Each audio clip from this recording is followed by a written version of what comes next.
Reading keeps the mind agile and young, and reading is one of the best mental workouts that there is. The importance of a reading habit is that it enhances independent thinking along with strengthening mental muscles. It's been now found that regular mental stimulation can slow down and possibly even prevent diseases like Alzheimer's and dementia.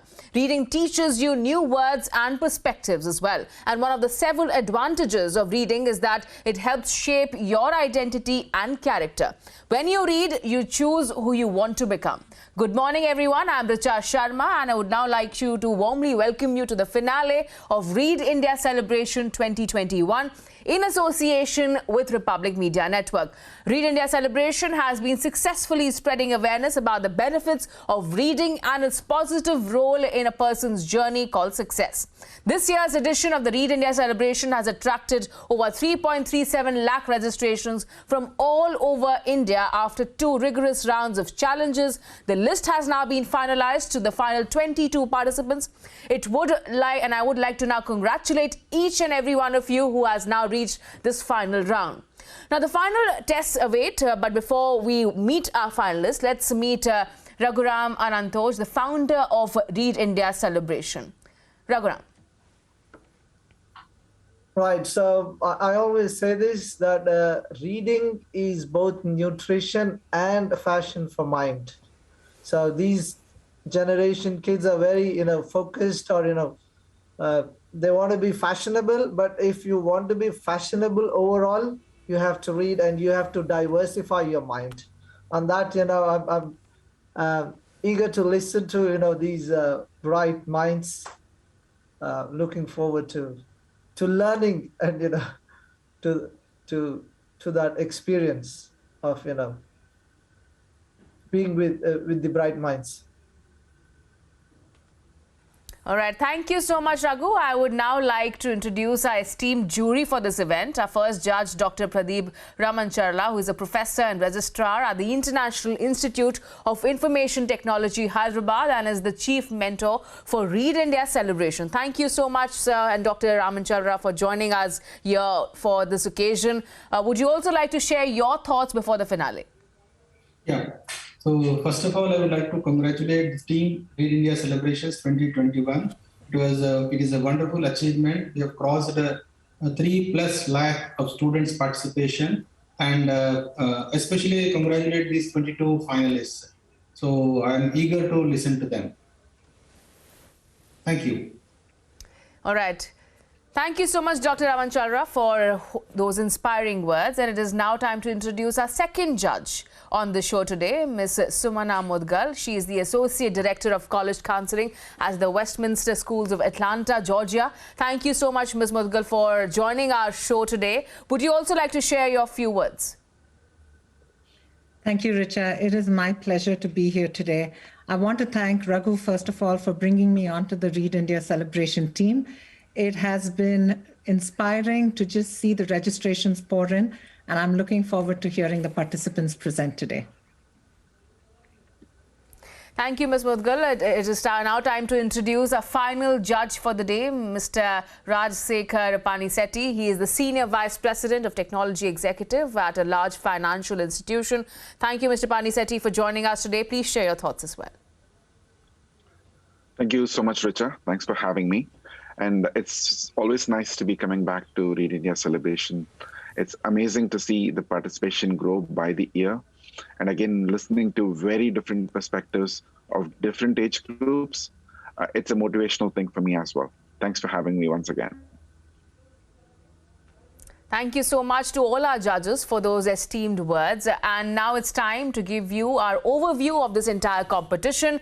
There are 22 students who have been divided into 4 groups based on their grades. The first category will feature 6 students from grade 3 to 5, and the second category has now 6 students from grade 6 to 9, and the third category focuses on 5 students from grade 10 to 12, and the final category will include 5 students from undergrad and graduation as well. The students will now be evaluated on 4 categories, that is criteria, that is confidence, content, comprehension, and lastly, independent thinking and an overall ability to handle questions and situations.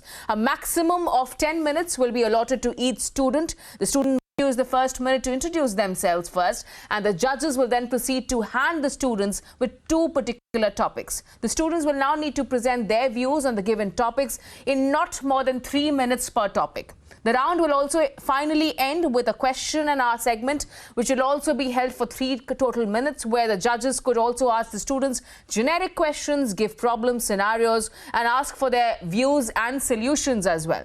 The winners of each of these groups will now be announced at the end of the show. Wish you all the students a very best of luck, and let's get started with the first group. Starting with Raja Chaudhary, I would like to invite Raja Chaudhary from GC College, Silchar. He is doing his BSc in Botany. Raja, please introduce yourself first.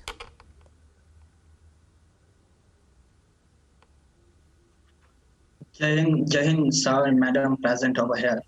So I'm Albab Raja Chaudhary. I'm from GC College, Silchar, Assam. So my hobby is doing theatre, and I do theatre. I work with the children of slum areas, enjoying with them with various sorts of plays. And more importantly, I'm an NCC cadet, and whenever I get the opportunity for any sorts of going to any place, and whether it is any Abhijan, to make them aware, I do that in the form of skit, in the form of speeches, or in the form of any sorts of Abhijan. So this is a very part of my introduction. Thank you, sir. Sir, I need to mention... Thank you for that introduction, Raja. Yeah, please continue. So I need to mention that last I asked Raghu sir, whether it can be done through mobile phone. And sir gave me an epic reply, and it's an inspiration for me to be on that platform, to be the teacher like Raghu sir and all the sir said me, Raja, you are the leader, you should find out a way. And this word inspires me, and I need to share this, this sorts of event in the platform. So thank you for the opportunity. Thank you for that introduction, Raja, and certainly inspiring many more students to participate even in the coming future. I would also now ask Mr. Raj Panishetty to also present your topics to Raja. Thanks, Richa. Welcome, Raja. Here's the first topic. Is knowledge the only thread which can keep the world united and harmonious to have this diversity, right? If you can elaborate on that. And I would like to request, even share any of your personal experiences in this. First of all, sir, I need to say knowledge is power. It's really power. Because there is also a topic, whether it is we should go for knowledge-based society or whether it is commerce-based society. So I think society is a broad term, and if we couldn't think that, we can't limit ourselves within the knowledge. We need to understand that knowledge is the starting point of every society to be progressive. Because when you go to the extreme form of commerce-based society and we look back, what are the criteria so that we can come to, so it's only the knowledge. And when there is a chance of extreme form of commerce-based culture, I term it mental disease. And in order to cure them, so I go to knowledge-based society. So knowledge is always to be the key. And more importantly, I'll be highlighting 3 pros that how knowledge help us in developing or making a progressive society or even nation, the world in the big picture. First of all, knowledge is always the power. Knowledge develops independent thinking. Knowledge develops independent thinkers. And when young India is independent enough, and when he has the capability to explore himself, I think it's the progressive society we see in the big picture. Let me take to the example of the great social reformer, or the maker of the modern Indian society, Raja Ram Mohan Rai. We call him the father of Indian Renaissance. And he was independent thinker at that point of time. And this independent thinking to see society differently, to see with the problems of the society and go for the solution for it comes from the knowledge. Knowledge to think about the problem, to think about the solution, and it's become the more important thing. And knowledge is not the practical knowledge, and not the knowledge itself. I think my guru says that read books, but don't be like books. We need to practical knowledge is the key. That's become the more important thing. And it is because of that independent thinking, it is because of that knowledge of what is right and wrong, we come to a society of modern times where there is no sati system prevailing, even no polyandry, no bigamy, even now we are encouraging for women education, women empowerment. And this all become capable and developed a modern society. This only because of the knowledge. Secondly, knowledge is power, knowledge is wisdom. It is the philosophy of Vedanta in itself. So if you have the right knowledge, and we can understand the problem like global warming, climate change, whether it is pollution, whether it is security concern like terrorism, whether it is bio-warfare, all this can be solved through the light of knowledge. Knowledge is the power. So let me take to the other two examples. It is the search for knowledge that enlightened Buddha, and that because of this, Buddha shows us the way. And more importantly, when we talk about the freedom struggle, that our father of the nation, Mahatma Gandhi, was a very knowledgeable man. He understood the problem of India at that time, that there was a difference of line between the poor peasant of India and the wealthy jamindars. And in order to make them, unite them for mass struggle, he understands the problem. When with his knowledge, he go for the solution for it. And with this, the mass struggle arises, and it all across the country. And I'm very proud to share that I come from the land very near to Rani Gaitanloi, and she's the epitome, and she left the legacy behind, which inspires all the women to come up with a leadership role. So always knowledge is the key. Knowledge is the fountain pen to start up a better society. Sure. I have a follow-up on that. Thank you. If you can keep your response crisp on the second part, how do you analyze this knowledge? Like you believe this knowledge is everything, and you also believe books you get the knowledge, but practical knowledge is different. So how do you channelize this knowledge in your day-to-day life? How do you do it? I think it's important to, first of all, we need to understand that we go to schools and we earn the knowledge, maybe academic knowledge. So it's not that we don't get into that knowledge, the true knowledge what we talk about. But in this academic knowledge, in the long run, it developed us, it expanded our mind, and it really developed us to be creative. And when we are creative, we used to find the solution of every problem. We go to the solution. And that can be possible through our imaginary vision. Suppose there is a small problem that can be arise, like proper drainage system, lack of proper drainage system. So if we can throw our idea, if every young Indians can solve this problem by common understanding among the people living near side, then I think we can go for the proper solution. So in order to, knowledge should not be confined in us. Knowledge should be shared so that people can understand that this is what the problem. If you suppose it's the burning of fossil fuel, so if it not stop, then there is a climate change, and what will be the consequence of climate change? Then it is very noticeable. So we need to share our knowledge so that people can understand. People can bring the change from the very root places. Suppose even start with the family planning. Maybe start with the family planning. That even a small contribution of family planning can contribute a greater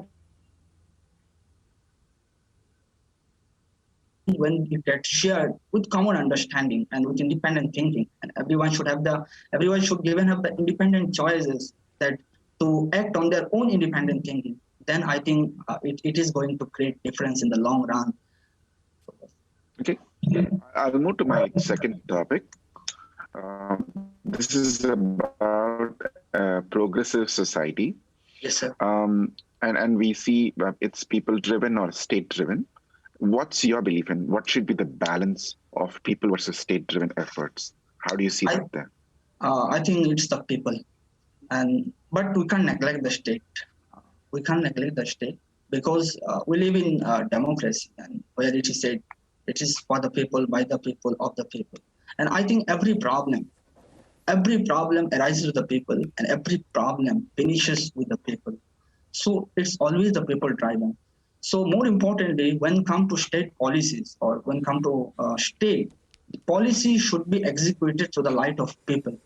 And if people can be the idea of progress, then I think it's the human civilization. And it's not the human civilization, can't limit itself within by saying it's only the human civilization, but overall development of the mother earth that we can see. So it is always the people driven. Because people problems faced by the people, and the solution should also be found out by the people. So this is, I believe, and more importantly, state should have influence over its people, and the leaders should be the torch bearer.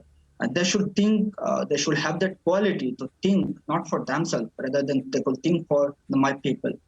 That if people are healthy, if people are, they can find, they have the opportunity.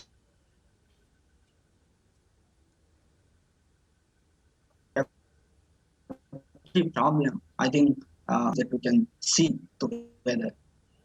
More importantly, all the world leaders, the thing I have seen that everyone was talking about the people. So I believe the people is the key. Thank you. Thanks, Right. Raja. All right.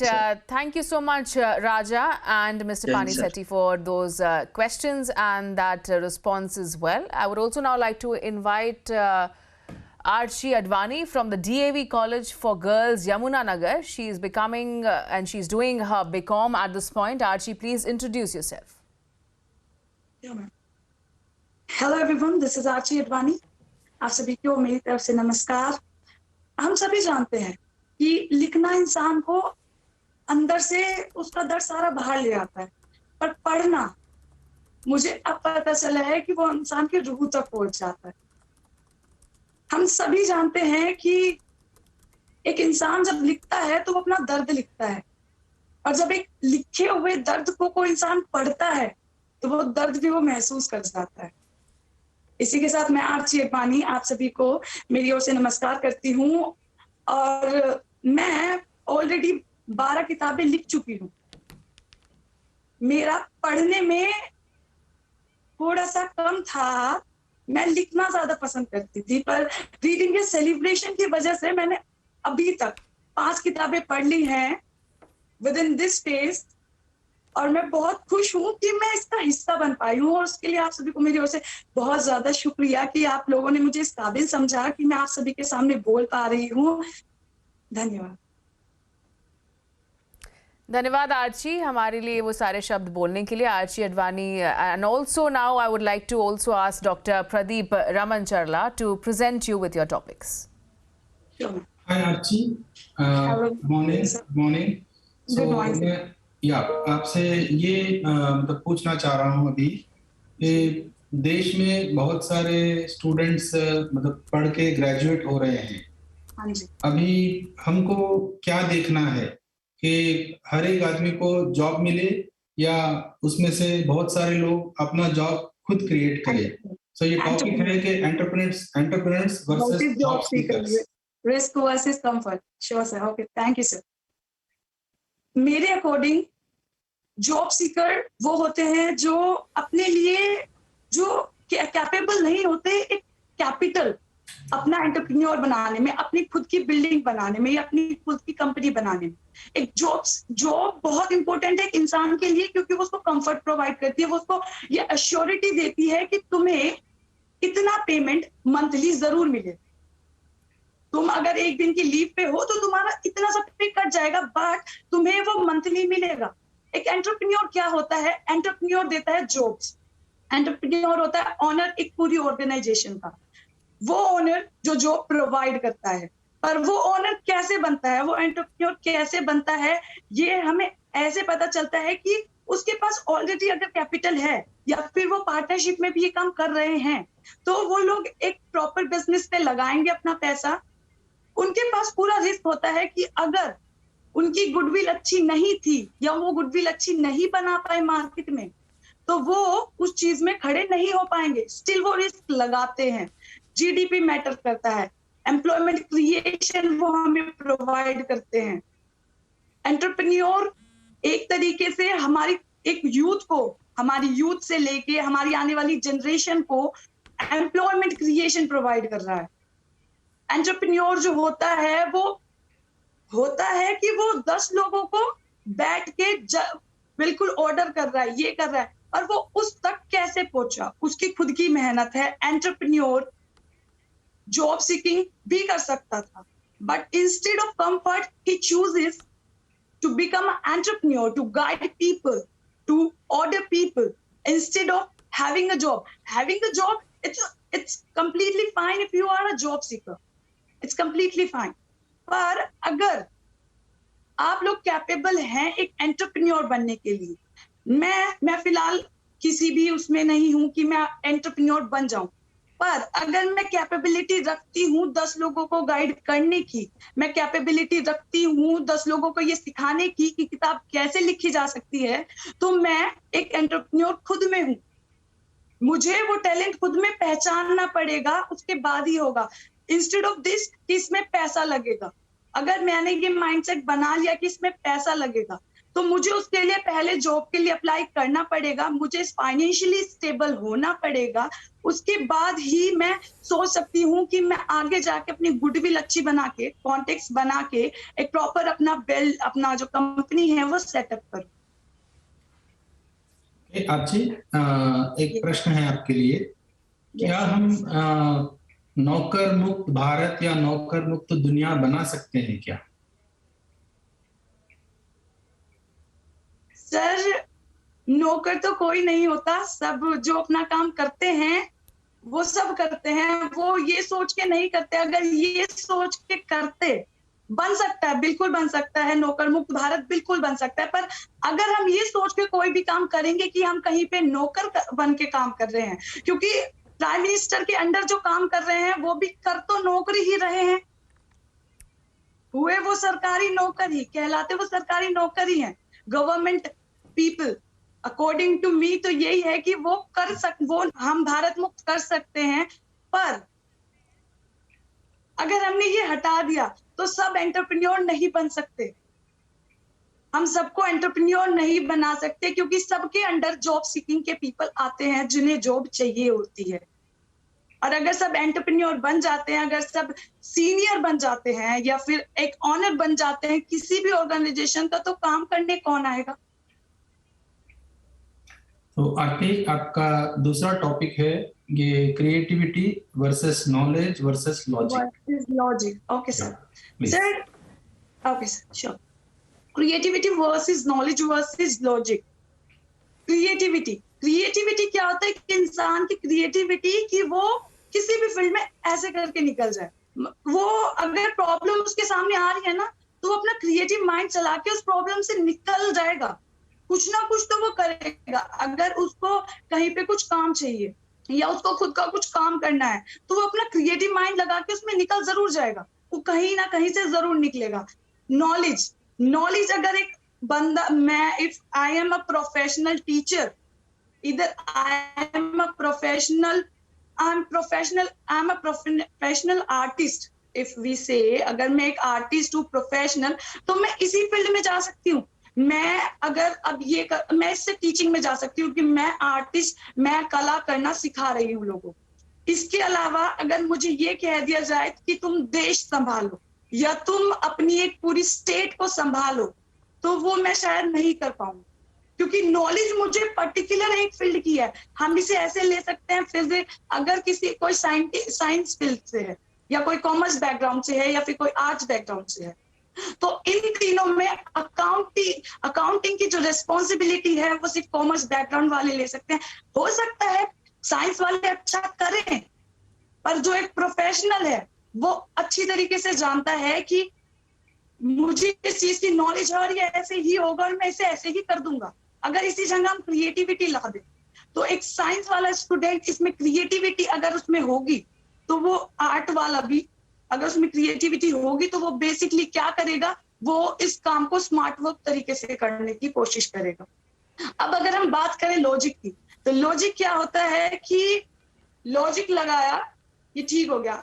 अगर हम hit and trial method देखें कि हम logic ही लगाते हैं उसमें, और हर बार हमारा वो लॉजिक काम नहीं करता, और हर सिचुएशन में लॉजिक काम करे ये जरूरी नहीं होता, क्योंकि बहुत सारी सिचुएशंस ऐसी हो जाती हैं जहां पे हमें ये देखना पड़ता है कि ये सिचुएशन तो बिल्कुल लॉजिक से हट रही है। अगर हम यहाँ पे बात करें कि जो ये आजकल दंगे फसाद हो रहे हैं, यहाँ पे कोई नेता आके ये लॉजिक लगाने लगे, यहाँ पे लॉजिक देने लगे कि वहां पे भी तो हुआ था, ठीक हुआ ना, पर यहाँ पे उन्होंने कोई एक्शन नहीं लिया, वहां पे उन्होंने एक्शन लिया था। तो वो जो अपनी पुरानी बात का लॉजिक दे रहे हैं कि वो बता रहे हैं हमें कि हो जाएगा, पर वो नहीं हुआ। तो हर जगह के लॉजिक हर जगह नहीं चला करते, हर चीज में लॉजिक नहीं लगा करते। अच्छा, आपसे एक एग्जाम्पल दीजिए कि लॉजिक कहाँ पे नहीं लगता है और कहाँ पे लग सकता है। Okay sir, okay. लॉजिक, अगर फिलहाल मैं यहाँ पे हूं और मैं आपको ये बोल रही हूँ, so wait, let me think first. Logic don't worry. मैं क्रिएट कर चुकी थी, बट वो सडनली हो गई। ये तो तुम प्रॉब्लम का सोल्यूशन दे रहे हो।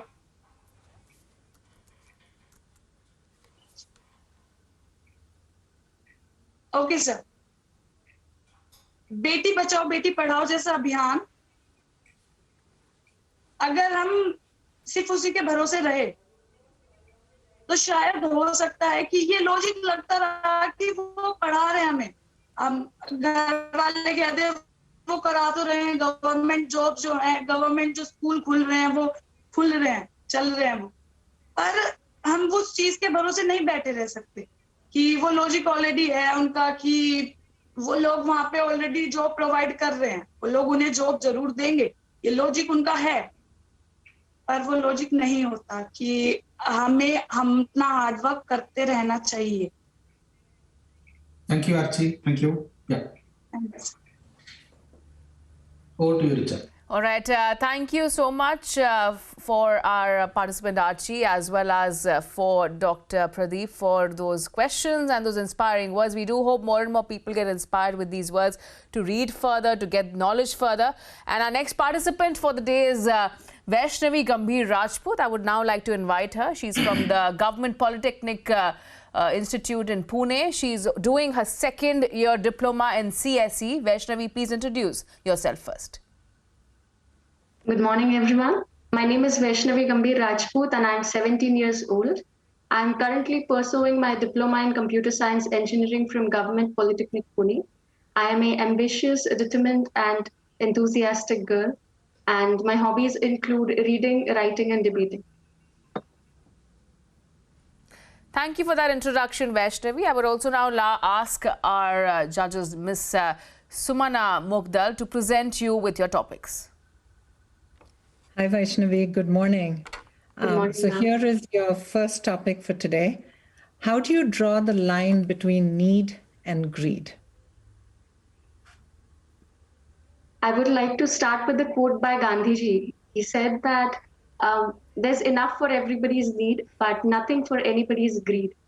Need is something necessary, but greed is asking and desiring for more than you need. Karl Marx famously said that humans are creatures of need. And we can understand this with an example.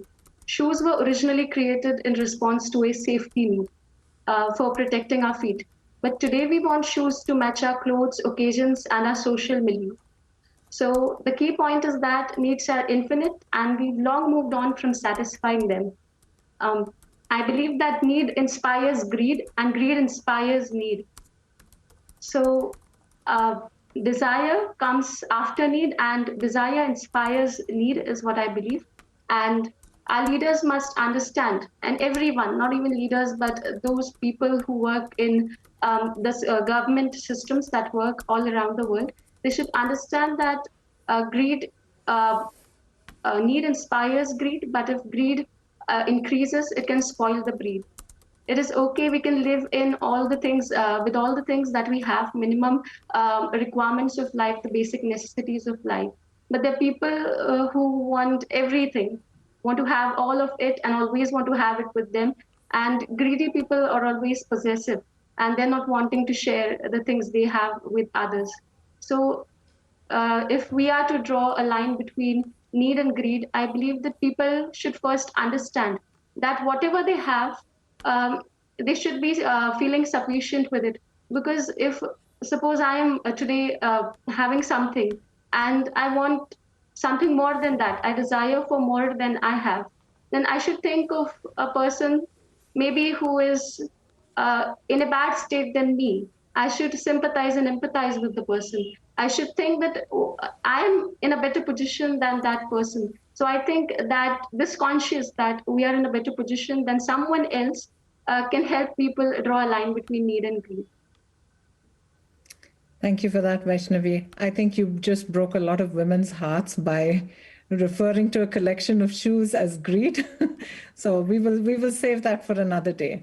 But help me understand, as you look around you, what do you see as greed in I guess in people around you? Do you see them being greedy for something specific? Yes, ma'am. I see people being greedy for something specific. It may be money, it may be positions, it may be promotions, anything. And it is because they are not happy and they don't feel sufficient and they're not sufficed with what they have at present. And they always think about future and they are always involved in things, doing things that will get them something more than what they have now. So yes, people are always busy craving for things that are not in their hand and which they want in future. It may be. Okay. No, go ahead. Go ahead. It may be someone, a person working in a company, may be greedy for positions, promotions, and he has a lump sum amount of pay, but even then he must be thinking of making investments outside, maybe in stock market or in real estate. So it is greed, of course. He's having a good pay, he's having a good salary, but still worries about future make him run behind things that are not necessary right now. Okay, thank you for that. So here's your second topic. If you had to put together a student's guide to preparing for the unknowns and uncertainties in life, what would you put down in that guide? Ma'am, it is said that we should never say that won't happen to me because life has a funny way to prove us wrong always. And as a student, one should be aware of the uncertainties she may face in life. And life is full of uncertainties and worries about the future. So we must always expect the unexpected, is what I believe.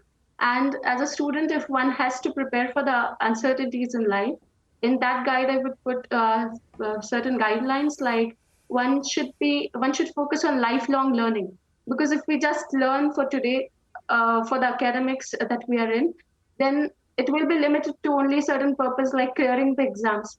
But when we use the same knowledge or information for the good cause at the right time to help others, for the good and well-being of others, I think it can be turned into wisdom. So if we focus on lifelong learning, it is one thing that a student can use to confidently fight the unknown. Then secondly, I would say that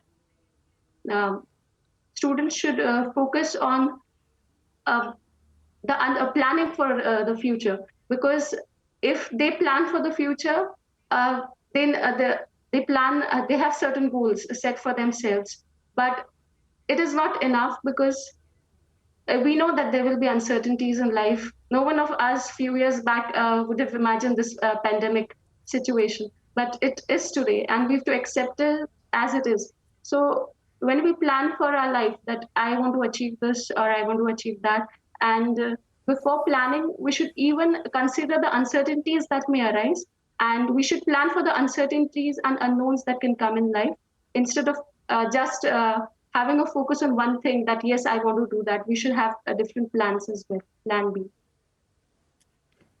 Okay, so here's a question for you.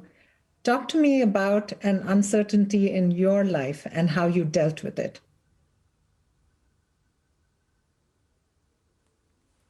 Mama, can I give you an incident? Yes, please. Okay. So, ma'am, I was a student council member in my school. And when I was in class 7, actually someone called principal that there's a bomb in the school. Maybe that was an uncertainty for all of us, a situation of uncertainty for all of us. And principal called the police, and everyone came there with the bomb squad, and we were told to evacuate as soon as possible. And to dealt with, because as I was a member of the student council, I had to take all the other children that were with me to a safer place. So I was told to do that. And that was a situation of uncertainty where we all, with our teachers, with the guidance of our teachers, we all managed it well. And we evacuated the school building as soon as we could. So I'm going to push you a little bit further on that, Vaishnavi. So how did you deal with the uncertainty? Because you were in the same situation as the other students and you didn't know whether that bomb threat was real or not, right? Yes. So how did you deal with it? Ma'am, I think during uncertainty, our ability to think or plan is disrupted, or it's not working well. And at that point in time, maybe even I was afraid like others, whether the call was real or fake. But we all managed to do it because we were, without caring or irrespective of the backgrounds we were from, we all were just united. And I think that is what gave us strength to fight that situation or uncertainty that we had. Got it. Thank you very much, Vaishnavi. Back to you, Richa. Well. All right. Thank you so much, Ms. Modgal and Vaishnavi, for those words of wisdom. We do hope that more people get inspired by that. I would now, on that note, invite Anagha P. from the School of Legal Studies, Kochi University of Science and Technology in Ernakulam. She is now doing her BCom LLB third year. And Anagha, please introduce yourself first. Namaste everyone. My name is Anagha and I am a third year law student at School of Legal Studies, Cochin University. I'm staying at Tripunithura with my parents and elder sister, and my native place is Palakkad. I come from Kerala. I enjoy reading, writing, speaking, and I'm a student of Carnatic vocal as well.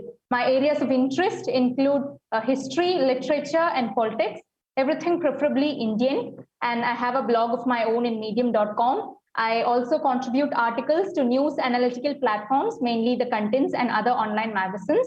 And my article on isolation last year was published by Kunak Publishers and was also adjudged as their second best entry in the All India Essay Writing Contest.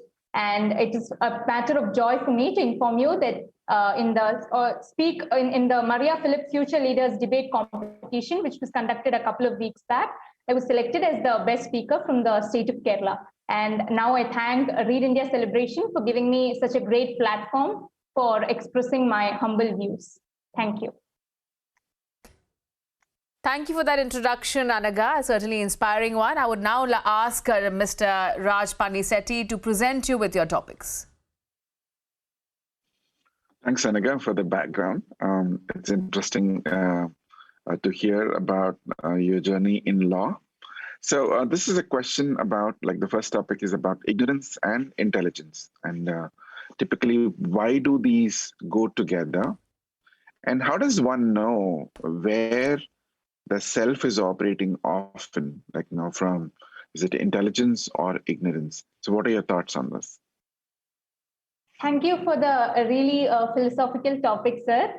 So as human beings, in my humble opinion, we are intelligent and ignorant at the same time. And I believe, or in my opinion, intelligence comes when you realize that you are ignorant about a lot of matters. And when you learn to accept that and move ahead, then that is the hallmark of an intelligent person, I believe. And in our life, from a very philosophical viewpoint, I am of the opinion that our journey in life is always in the quest for the self or the Atman. Even in our motherland, India has always quoted Tamasoma Jyotir Gamaya. That is, the journey is from darkness to light, and the journey is from ignorance to light. And even we are all part of the self, I believe, sir. In the topic, it was asked from where the self is operating. I feel that we are all part of the self, and we are all part of the universe, of the one in the universe. And it is said that Om Purnamada Purnamidam Purnat Purnamudachyate Purnasya Purnamataya Purnamevavashishyate. Even if we are removed from the one will remain. So our quest is from ignorance. It starts from ignorance. It's going towards light, and it is always in the endless path of realization, human journey, sir. So I believe that intelligence and ignorance work together in one person, and we are all part of the self, which is given in the topic, sir. A follow-up from that. So what are your thoughts on unconscious bias? Like, I think, I know this is people, without they knowing it, build it over time. How do you overcome it? Like, maybe, do you have any unconscious bias yourself?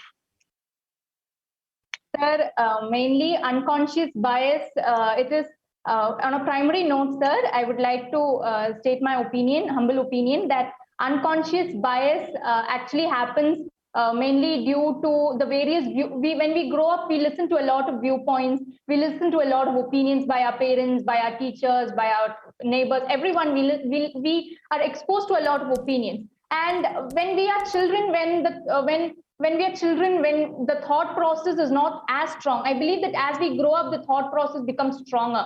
So when we're children, we tend to unhesitatingly obey or unhesitatingly follow whatever is being told to us.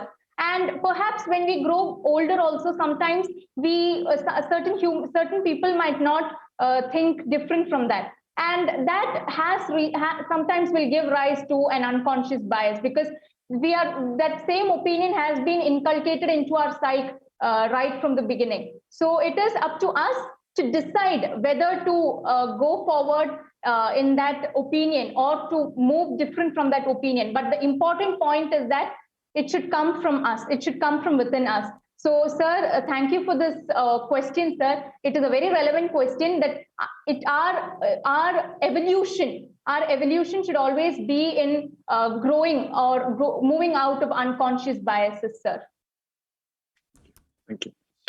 So a second topic, I think with all the pandemic and the global unrest, how do you have different countries take that accountability of fixing things? So what's your opinion, and can you share and elaborate on this one? Yes, sir.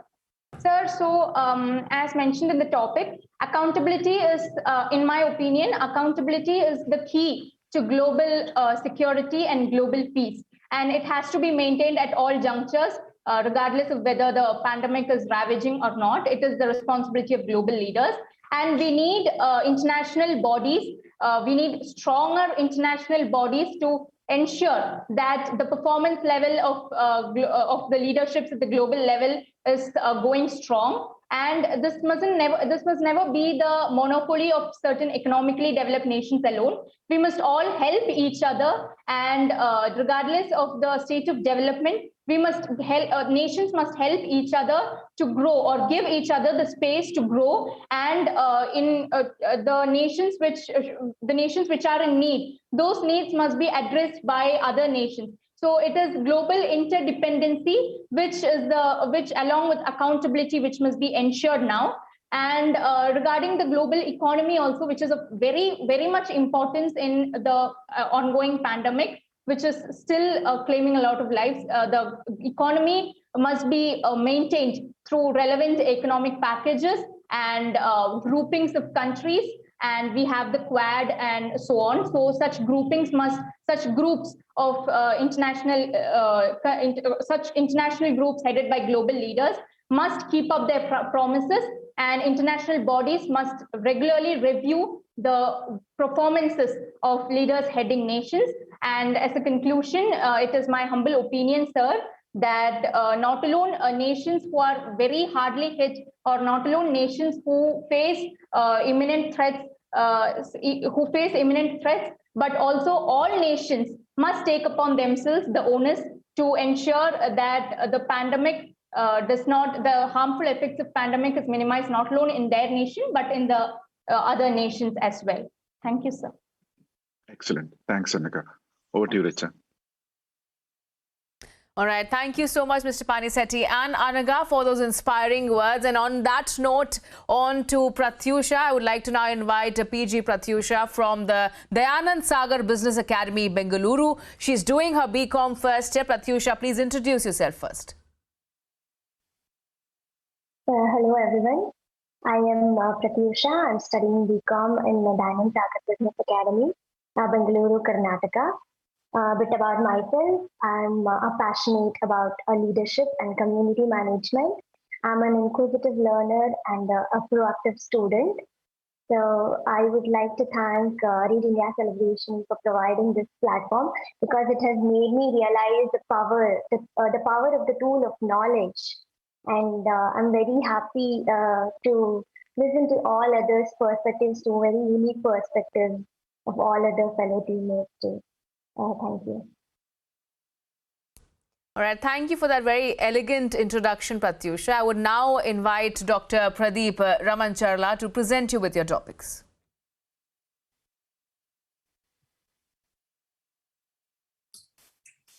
Yeah, thank you, Richa, and hello, Pratyusha, for the wonderful introduction. People, there are a group of people with a definite relationship and proper bond. They constitute a family, and a group of families constitute society. And there are people who make policies for this society, how it should function, how it should run all. So while they are deciding on taking policy decision, they should think about, say, fear of the consequences, or they should take decisions with courage. Can you elaborate on this? Yes, sir. Sure. First of all, thank you for this topic. So what I believe is basically right path is always a difficult one, and challenge comes in every step. So people who step in to do bigger things in life, like anything such as making policies or executing that, they must have the courage to face challenges, whatever lies ahead. So both the fear and the courage have their own consequences whenever it comes to policy making, and there is no coming back in whichever state or whatever decision we take. So courage is what helps in conquering whatever decision we take, and fear helps us to adjust to that. So that is where the slight difference lies. Coming to people in policy making, first of all, we know that our environment is not always a favorable one, especially for people who have the urge to make changes. So there can be many negatives in the environment too, taking corruption as an example. So one thing what people are courageous don't do is the fear of failure, that they don't have that. So they have, they have the urge for the independent thinking, or whatever, that it has to be done to make good impact in others.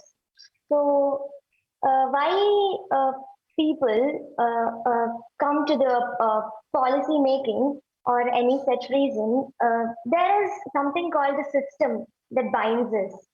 So maybe the system, sometimes it has its own negatives and positives, but the people who have the courage, they are ready to make changes, and they're ready to pay the price for whatever decision they have taken.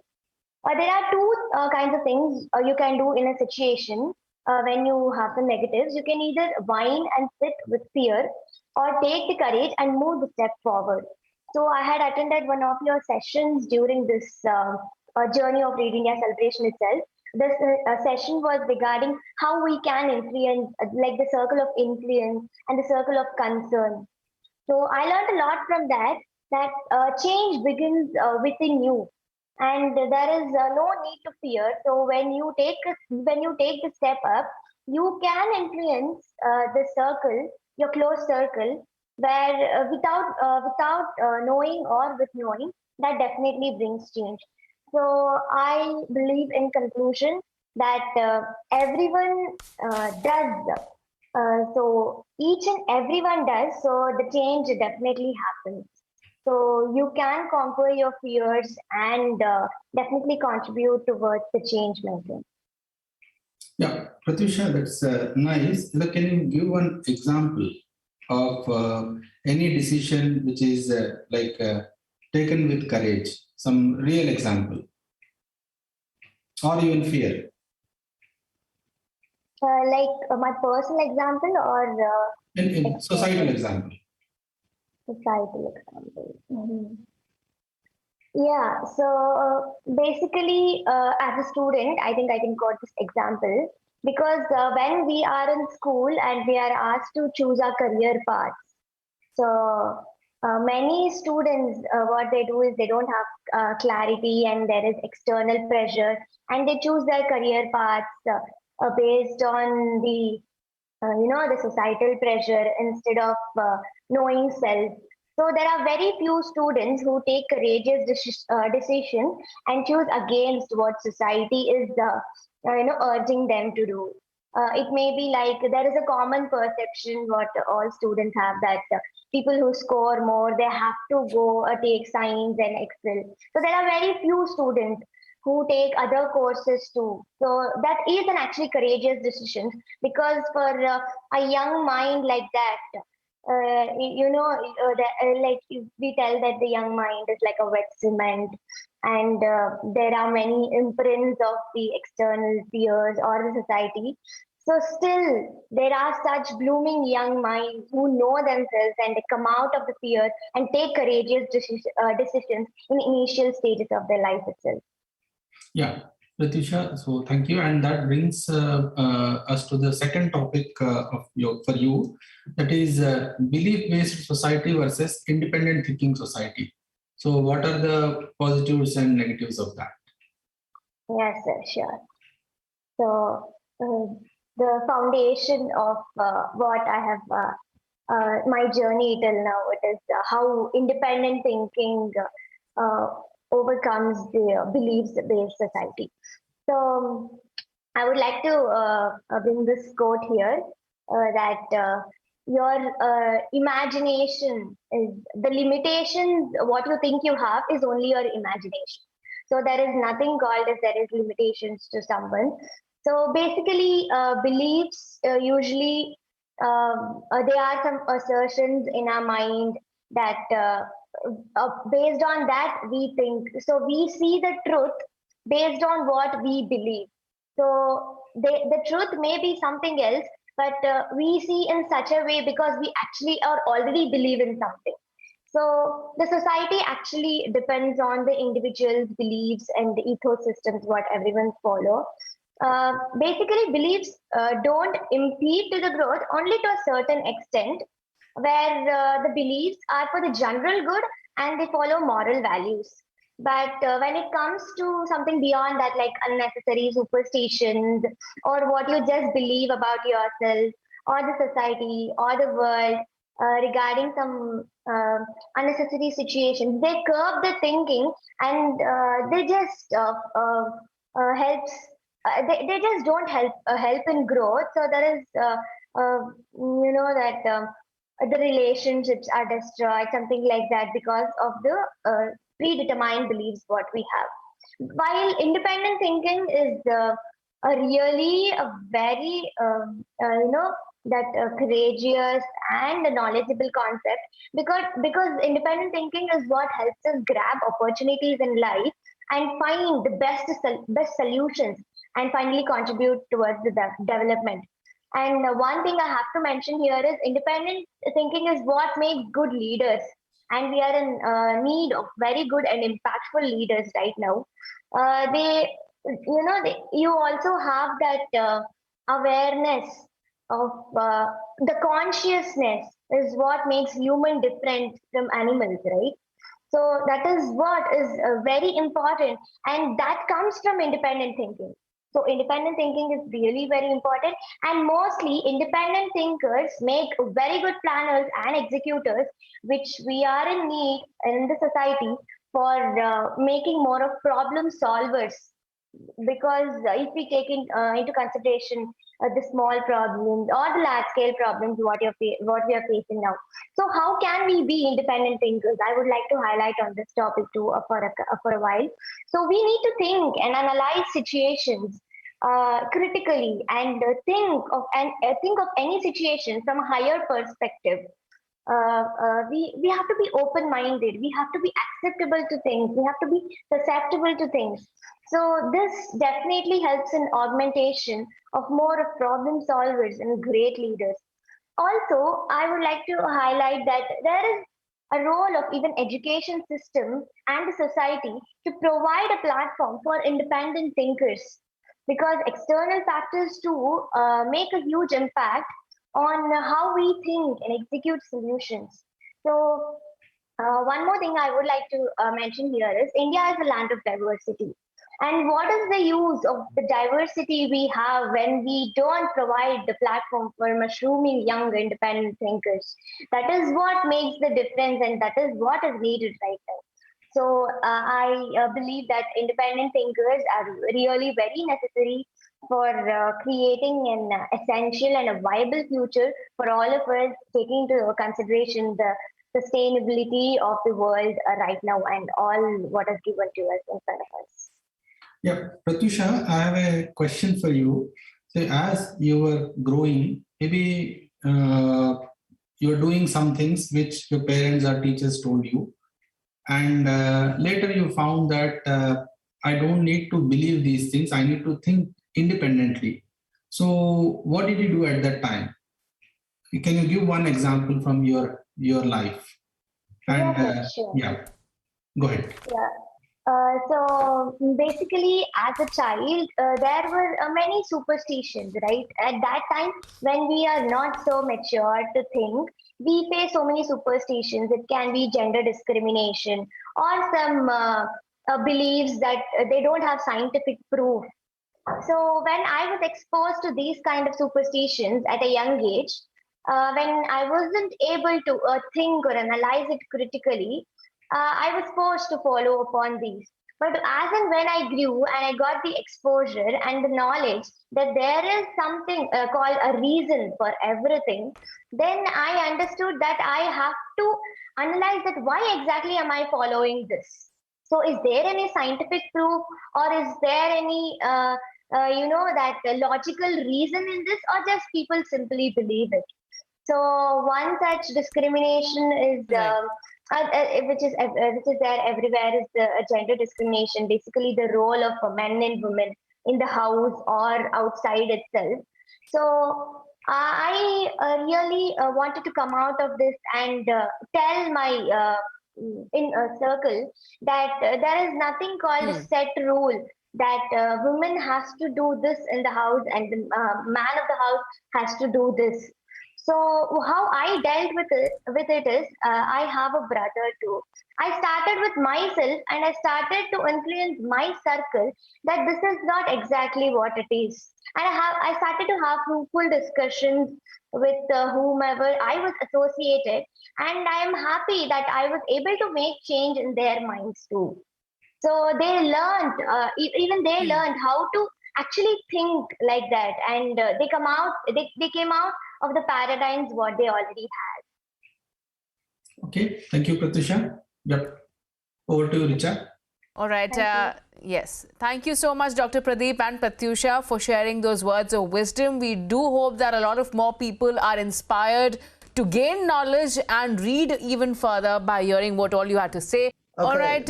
So, Raghuram, we have all our contestants here on this feed now. So, I would like you to declare the winners of this category. Raghuram, over to you. All right. So, yeah. The toughest job of this initiative, but yeah, I would like to begin by saying that all of you are winners. I think it was wonderful to hear your views.